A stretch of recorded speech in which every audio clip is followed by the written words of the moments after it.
वीज कर्मचाऱ्यांचा आज राज्यव्यापी संप आहे।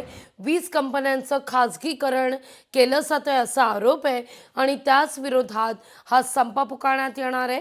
वीज कंपन्यांच्या पुनर्रचनेला कर्मचाऱ्यांनी विरोध केलेला आहे। तर तिथं ॲप आधारित टॅक्सी आणि रिक्षा चालकांचा सुद्धा आज बंद आहे। विविध मागण्यांसाठी हा बंदचा निर्णय घेण्यात आलेला आहे।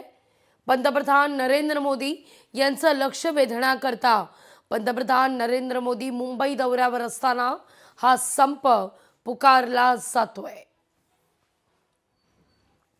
या सगळ्याविषयी अपडेट घेऊया, थेट जाऊया आपल्या प्रतिनिधी मीनाक्षी यांच्याकडे। मीनाक्षी, एकीकडे वीज कर्मचारी आज संपावर जात आहेत, खाजगीकरणाविरोधात हा एल्गार आहे, तर तिथं ॲप धारक देखील संपावर गेले आहेत। निश्चितच लाघवी 9, 10, 11 अशा 3 दिवसीय आपण पाहतोय की महावितरणातील 6 संघटना ज्या आहेत त्या आजपासून संपावर जाणार असल्याची माहिती आहे।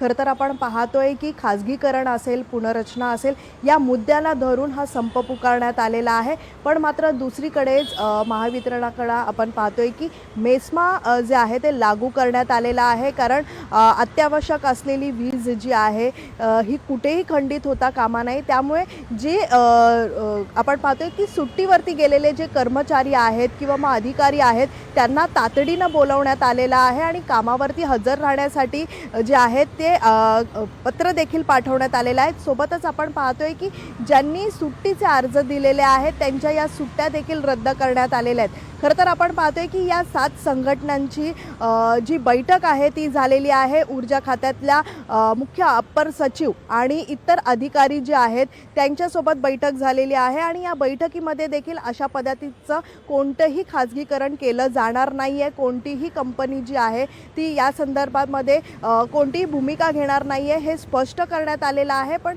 सध्या तरी आपण पाहतोय की कशा पद्धतीत आता हा संप पुकारण्यात आलेला आहे, त्याचा कसा आणि किती मोठा फटका जो आहे तो या सगळ्यावरतीच बसताना पाहायला मिळेल।